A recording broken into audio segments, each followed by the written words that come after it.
نبی کریم صلی اللہ تعالی علیہ وسلم کے کچھ صحابہ اللہ کی محبت کے شوق حضور کی بارگاہ میں اور انہوں نے آ کے عرض پتہ کیا کیا، عرض کرنے لگے کہ اللہ میں تجھے کہوں میں تجھے دیکھنا چاہتا ہوں جس طرح حضرت موسیٰ کلیم علیہ السلام نے کہا تھا، اور تو مجھے کہے کہ لن ترانی تو نہیں دیکھ، ذرا سا تو دل ہے مگر شوق اتنا، میں بھی وہی لن ترانی سنا چاہتا ہوں۔ پھر کہنے لگے بھری بزم میں راز کی بات کہہ دی، بڑا بے ادب ہوں سزا چاہتا ہوں۔ دیکھو سب لوگوں کے بیچ ہی میں نے یہ کہہ دیا۔ میرے عزیز صحابہ شوق میں کتنے سارے لوگ ہیں، آپ کتنی ماشاءاللہ بڑی تعداد میں، ہم بھی کبھی اس شوق میں گئے ہیں کہ ہمارے رب کو دیکھنے کو دل ہمارا جی چاہے، وہ کبھی ہمیں ملے، کبھی اس کی زیارت کریں، اس کی بارگاہ کرم میں ہم حاضر ہوں۔ صحابہ نے عرض کیا یا رسول اللہ صلی اللہ تعالی علیہ وسلم ہمارا رب کہاں ہے؟ ہمارا اپنے رب کو دیکھنے کو جی چاہتا ہے۔ جب صحابہ نے یہ عرض کیا تو اللہ نے قرآن مجید نہ فرمایا وَإِذَا سَأَلَكَ عِبَادِي عَنِّي فَإِنِّي قَرِيبٌ، بابو جب میرے بندے آپ کی بارگاہ میں آ کے میرے بارے میں پوچھے نا، ان سے کہہ دینا میں ان کے قریب ہی ہوں۔ دلیل کیا ہے؟ آئی اذا دان، یہ جب بھی مجھ سے دعا مانگیں گے میں ان کی دعاؤں کو قبول فرماؤں گا، میں ان کے قریب ہوں، میں ان کے قریب، یہ جب بھی دعا مانگیں گے نا میں قبول کروں گا، میں ان کے قریب ہوں۔ اللہ تبارک و تعالیٰ کے بندے اللہ سے محبت کرتے، رب کی بارگاہ میں جھکتے، اس کو اپنے دکھ سناتے، اس کے پیارے محبوب صلی اللہ تعالی علیہ وسلم کا وسیلہ لے کے اس کے حضور حاضر ہو جاتے، پیشانیاں سجدوں سے روشن ہوتی۔ ہم ہر چیز کے لیے وقت نکالتے ہیں، ہر چیز کے لیے، ہر شے آباد ہے، ہر شے، ہماری فیس بک بھی آباد ہے، واٹس ایپ بھی آباد ہے، ہمارے ٹویٹر بھی آباد ہیں، ہماری ہر چیز آباد، سب سے کم آباد ہمارا مصلی ہے، سب سے۔ وہ لوگ اب ڈھونڈنے سے ملتے ہیں جن کی بغل میں مصلی ہوتا ہے۔ بھائی آپ کتنا کو دنیا کے پیچھے بھاگو گے تھکا دے، کتنا دولت کے پیچھے بھاگو گے تھکا دے، آپ جب اپنی زندگی میں جمع تفریق کرو گے نا تو مرتے وقت احساس ہوگا کہ سارا کچھ تو لوگوں کے لیے، اپنے لیے تو کاری کچھ نہیں سکے۔ اور ہم عبادت کے معاملے میں بہانے بازی بھی کرتے، کہتے ہیں اوہو رزق کمانا بھی تو عبادت ہی ہے نا، حلال روزی کے لیے جا رہا ہوں یہ بھی تو عبادت ہے نا۔ میری طرح کے لوگ کہہ دیتے ہیں کہ میں سویرے اٹھ کے مدرسے میں کچھ اسباق دیکھتا ہوں تو یہ بھی تو عبادت ہے۔ اسپیشل نفلوں کے لیے وقت کس طرح نکلے، اسپیشل کر کے تسبیح میں کیسے چلاؤں، میں سارا کچھ ہم بہانے بنا لیتے ہیں نا۔ میرا سوال یہ ہے کہ یہ ساری باتیں صحابہ کو، نبی کریم کو، دیگر لوگوں کو بھی تو پتہ، لیکن آپ غور تو کریں 23 سال حضور کو وقت ملا، مختصر وقت ظاہراً تبلیغ کرنے، پوری دنیا میں دین بھی پھیلانا ہے، گھر میں 11 ازواج ہیں، 4 بیٹیاں ہیں، ان کی اولادیں، ارے کام کاج بھی دیکھنے ہیں۔ لیکن سیدہ طیبہ طاہرہ حضرت عائشہ صدیقہ رضی اللہ تعالیٰ عنہ فرماتی ہیں سارا دن تبلیغ کرتے، ہر غلام کے دکھ سنتے، گھر میں آتے تو اپنے گھر والوں کا خیال کرتے، کام میں ہمارا ہاتھ بٹاتے۔ دنیا سو گئی، ساری سب سو گئے، خدام تھے وہ جو غلام تھے وہ سو گئے۔ صحیح مسلم میں لفظ ملیں گے، پاک فرماتی ہیں او میرے نبی کے غلاموں اتنا کھڑے رہے، اتنا قیام کیا، اتنا سوج گئے پیر، دل پہ ہاتھ رکھ کے نہیں بتا سکتا کہ میرے کبھی نماز میں پیر، کوئی نہیں بتا سکتا۔ بچوں کی روٹی کماتے تھک گئے بات الگ، ہم سیر کرنے گئے تو تھک گئے بات الگ ہے، لیکن عبادت میں یہ بھی تو مسلم شریف ہے نا، یہ بھی تو دین ہے نا، یہ بھی تو حضور کی سنت ہے، یہ بھی تو وہ چیز ہے جو کریم کی آنکھوں کی ٹھنڈک ہے۔ سیدہ فرماتی ہیں پیروں میں ورم آ گئے، میں نے عرض کی یا رسول اللہ صلی اللہ علیہ وسلم آپ کے تو صدقے اللہ اگلے پچھلوں کے گناہ معاف کرے گا، تو آپ اتنی آہوزاری کیوں فرماتے ہیں؟ آپ تو شفیع ہیں، آپ تو انبیاء کے امام ہیں۔ حضور نے فرمایا عائشہ تم نے گنوایا ہے نا میرے اللہ کی مجھ پر کتنی رحمت، افلا اکون عبدا شکورا، فرمایا اگر اس نے اتنی نعمتیں دی ہیں تو کیا میں اس کا شکر گزار بندہ نہ بنوں، میں شکر گزار بندہ نہ بنوں اس کا؟ پھر اگر اتنی نعمتیں اس نے دی ہیں، مجھے اتنا نوازا ہے، میں اس کے سامنے سجدے نہ کروں؟ او میرے بھائی بڑے قابل فخر لوگ ہیں ہم کہ ہم نبی پاک کے غلام، قابل فخر ہیں کہ نبی کریم کے غلام ہیں۔ کیا کبھی اس غلامی کے شکرانے میں بھی 2 نفل پڑھے؟ یا اللہ تیرا شکر ہے تو نے ہمیں حضور کا غلام بنایا ہے۔ یاد رکھیں کہ اپنی روحانی زندگی کو آباد کریں، استغفار پڑھیں، تسبیحات کریں۔ عبداللہ ابن عمر رضی اللہ تعالیٰ عنہ حضرت عمر کے صاحبزادے مکہ مکرمہ میں ان کی قبر، میں نے جب انہیں پڑھا تو مجھے ان سے بڑا پیار ہو، لیکن آپ کو پتہ ہے وہاں جا کے کسی شخص کا مزار تلاش کرنا یا پوچھنا ایک مشکل کام۔ میں نے کہا یہ تو نہیں کہہ رہا، یہ کسی نے بندوبست کرایا، یہ اللہ نے تیرے دل میں بات ڈالی، یہ ہو گیا تو لے چل مجھے۔ حضرت عبداللہ ابن عمر کو نبی پاک نے فرمایا تھا راجل صالح، یہ نیک بندہ ہے، یہ متقی آدمی۔ حضرت عبداللہ ابن عمر رضی اللہ تعالیٰ عنہ سیدنا فاروق اعظم رضی اللہ تعالیٰ عنہ کے صاحبزادے ہیں، اور ان کی ہمشیرہ سیدہ حفصہ رضی اللہ تعالیٰ عنہ عمر فاروق رضی اللہ تعالیٰ عنہ کی صاحبزادی ام المومنین رضی اللہ تعالیٰ عنہ فرماتی ہیں کہ میں تو بس منتظر تھی. انہوں نے تو کہا تھا نا کہ اگر تم حشاش بشاش دیکھو تو بات کرنا، لیکن حضور تشریف لائے، میری باری تھی، میرے گھر تشریف لائے، کھانا پیش کیا تو فوراً میں نے عرض کی حضور ایک بات. انہوں نے فرمایا پوچھیے میرے بھائی عبداللہ ابن عمر کے بارے میں آپ کا کیا خیال ہے؟ جوانوں میری بات پہ غور کرنا، میرے بھائی کے بارے میں آپ کا کیا خیال ہے؟ نبی کریم صلی اللہ تعالیٰ علیہ وآلہ وسلم نے میری طرف دیکھا، حضور زیر لب تھوڑا مسکرا، اور بریلی کے امام کہتے ہیں کہ حضور مسکرا دیتے تھے نا تو جو بڑا دکھی ہوتا تھا وہ بھی ہنس پڑتا. سوال پیدا ہوتا تھا کہ پھر تو اس مسکراہٹ کے لیے انتظار کرنا پڑتا ہوگا کئی مہینے کہ حضور مسکرائیں، رونے والے ہنسیں، تو اعلیٰ حضرت فرماتے نہیں، انتظار نہیں کرنا پڑتا، یہ مسکراتے رہنا تو حضور کی عادت ہے. جس کی تسکین سے روتے ہوئے ہنس پڑے اس تبسم کی عادت پہ لاکھوں سلام. یہ تو عادت ہے حضور کی مسکراتے رہنا، اس کے لیے انتظار نہیں کرنا پڑتا. بھائیو آپ خیال رکھیں گے، غور کریں گے. حضرت عبداللہ ابن عمر رضی اللہ تعالیٰ عنہ کے بارے میں پوچھا، فرماتی ہیں کہ نبی کریم صلی اللہ تعالیٰ علیہ وسلم نہ زیر لب مسکرائے، فرمایا حفصہ تیرا بھائی ہے تو اچھا، میں نے سنا عشاء کی نماز پڑھتا ہے تو فجر تک سویا ہی رہتا. او نوجوانوں، 10 بجے تک سونے کی بات نہیں، 9 بجے تک سونے کی بات نہیں ہوئی، 11 بجے اٹھنے کی بات نہیں.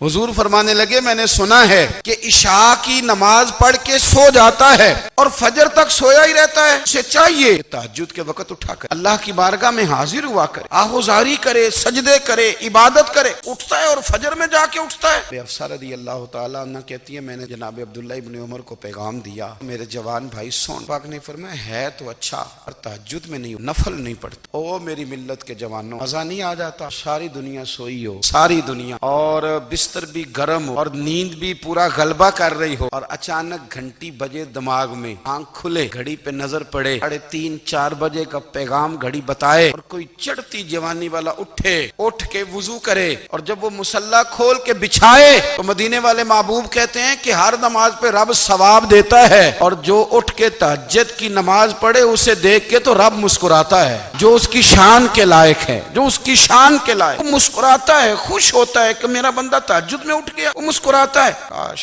صبح کبھی اپنے مالک کے نام ہو، کاش کے صبح. حضرت ابو الحسن رحمۃ اللہ تعالیٰ علیہ حضرت معاذ ابن جبل رضی اللہ تعالیٰ عنہ کے پاس بیٹھا کرتے تھے. جو پیار بڑھا تو پھر میرا مسلح تابعی ہیں. فرماتے ہیں صحابی رسول سے محبت ہوئی تو ذکر سے بھی ہو گئی، پھر درود شریف سے بھی ہو گئی. محبت ان سے بڑھی تو پھر اللہ نے مسجد کا پیار بھی بڑھا دیا. آپ فرماتے ہیں کہ میری ہر وقت طبیعت چاہتی تھی کہ بس اللہ بس اللہ اللہ، بس نہ میں ذرا تھوڑی جان چھڑاؤں لوگوں سے، کو 10 منٹ ملے تو میں کو 4 نفل پڑھ، میں تھوڑا سا نہ بچوں لوگوں سے، اور مجھے تسبیح ملے تو میں نہ کچھ 400-500 دفعہ استغفار پڑھوں، سبحان اللہ، الحمدللہ، اللہ اکبر، لا حول ولا قوت الا باللہ، میں نہ تسبیحات پڑھوں. فرماتے ہیں کہ اچھے تھے گھر میں، غربت تھی، کام ملتا کوئی نہیں تھا. میں کام چور نہیں تھا، کام ڈھونڈتا تھا، پر اللہ کی قدرت کے کام نہیں ملتا. کہتے ہیں کہ میں نے ایک دن اپنی اہلیہ سے کہا کہ آج میں پھر جاتا ہوں کام ڈھونڈنے. تو میری بیوی بڑی فرما بردار تھی، پر اس دن نہ غربت کے ہاتھوں تنگ آ کے کہ آج نانا کوئی چیز لے کے آیا تو مجھ سے بچوں کی بھوک نہیں دیکھی جاتی. یہ سب روگاں دا روگ محمد جس دا نام کنڈ بلا کے لنگ جاندے نی دوست یار قریبی. آج نہ کچھ لے کے آیا تو میں بچے لے کے میکے چلی جاؤں. شیخ فرماتے ہیں کہ میں بڑا پریشان گھر سے نکلا، پر میں نے صبح سے لے کے زور تک کام ڈھونڈا، کام ملا کوئی. میرے دل میں خیال آیا لو کام نہیں ملتا تو اللہ اللہ تو کرے، چلو بندوں کی مزدوری نہیں ملتی تو رب کریم کی عبادت ہی کرتے ہیں. فرماتے ہیں کہ میں نے نا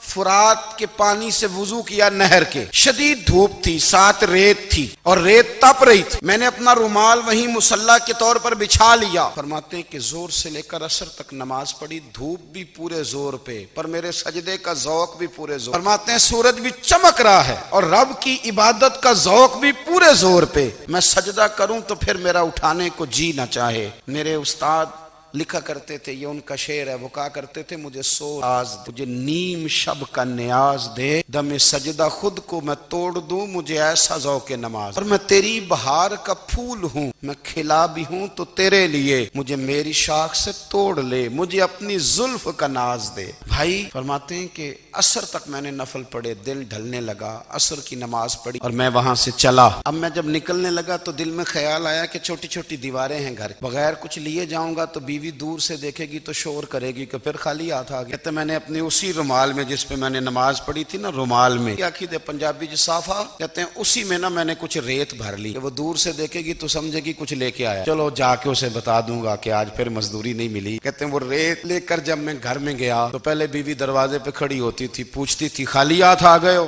آج میں نے دیکھا تو ہے ہی کوئی. فرماتے ہیں میں اندر داخل ہوا، سلام لیے، کونے میں نے وہ رومال رکھ دیا اور میں نے آواز دی کہ بھلی مانس کہاں ہو؟ تو وہ کہنے لگی آپ منہ ہاتھ دھو لیں، میں روٹی لے کے آئی. روٹی کہاں سے آ گئی؟ یہاں تو کئی دنوں کے فاقے کی غربت، یہاں تو اس گھر میں تو فقیری ہے. فرماتے ہیں کہ وہ روٹی لے کے آئی اور اس وقت کی جو موجودہ نعمتیں تھیں، سمجھ لیں سلاد، اچار، ہر چیز ساتھ لائی. میں نے کہا کہ بچے کہاں گئے؟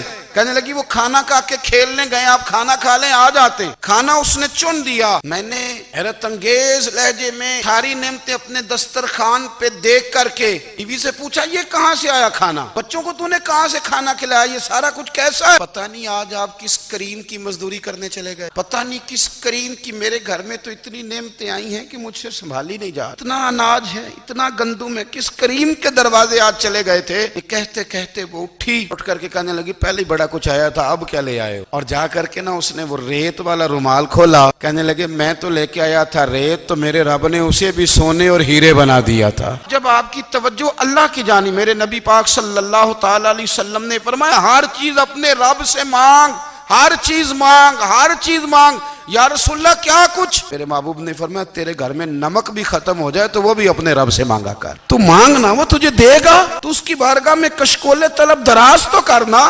اور ترمذی شریف میں عجیب لفظ ہیں، رسول کائنات نے فرمایا، رب کریم فرماتا ہے جب میرا بندہ ہاتھ اٹھاتا ہے نا، مجھے حیا آتی ہے کہ میں خالی کیسے لوٹ. اتنے بڑے بادشاہ کی بارگاہ میں او بھائی، لوگوں سے عزتیں تلاش کرتے ہو تو وہ کیا تمہیں عزت دیں گے؟ وہ تو کل اچھا کہتے ہیں پرسوں برا کہنے لگے. لوگوں کے سامنے گڈ بک میں آنا چاہو گے تو وہ تو سویرے تمہارے بارے میں کچھ کہیں گے، شام کچھ اور کہیں گے. اپنی روحانی زندگی آباد کریں، اپنے مسلح کو وقت دیں اور دنیا سے چھپ کر، اس موبائل کو بند کر کے اور اپنے آپ سے بھی چھپ کے اور تنہا ہو کے چھپا کے سارا کو اپنے آنسو اپنے رب کی بارگاہ میں پیش، اس کے حضور حاضری دیں. سنو نا ترمذی کی حدیث اور اسے یاد رکھنا. نبی پاک علیہ السلام نے فرمایا اپنے دکھ لوگوں کے سامنے نہ، سیٹھوں نوابوں کو نہ بتا، دنیا داروں کے سامنے جا کے نہ رونا کہ میں تکلیف میں. اور میں اگر دنیا داروں کو دکھ بتاؤ گے رب تمہیں کبھی غنی نہیں کرے گا. اور لوگ ہیں کہ الٹا مذاق اڑائیں گے.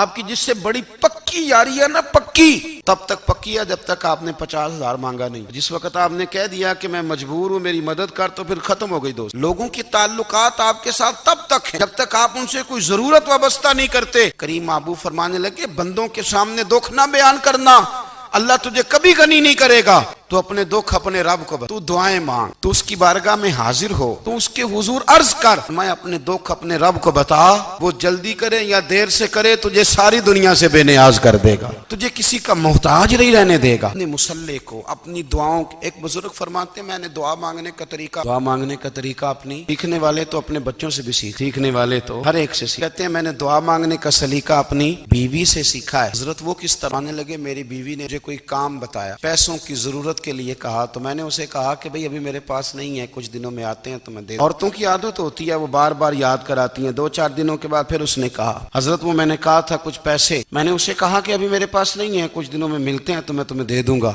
اس نے کچھ دنوں کے بعد پھر کہا حضور وہ میں نے کچھ پیسے کہے تھے. ماتے میں نے ڈانٹ دیا، میں نے کہا کہ کیا تو روز مجھے شرمندہ کرتی ہے، کہا نا میرے پاس نہیں ہے، ہوں گے تو دے دوں گا، تو روز یاد کراتی ہے. فرماتے ہیں اس نے پہلے تو میری ڈانٹ کو سہا، میرے سخت جملوں نے اس کی آنکھوں میں آنسو پیدا کر، پھر اس نے اپنے آنچل میں اپنے اس دکھ کو سمیٹا اور پھر اس نے ایک جملہ کہا تو میں رو پڑا. مجھے اپنے رب سے مانگنے کا طریقہ آ گیا.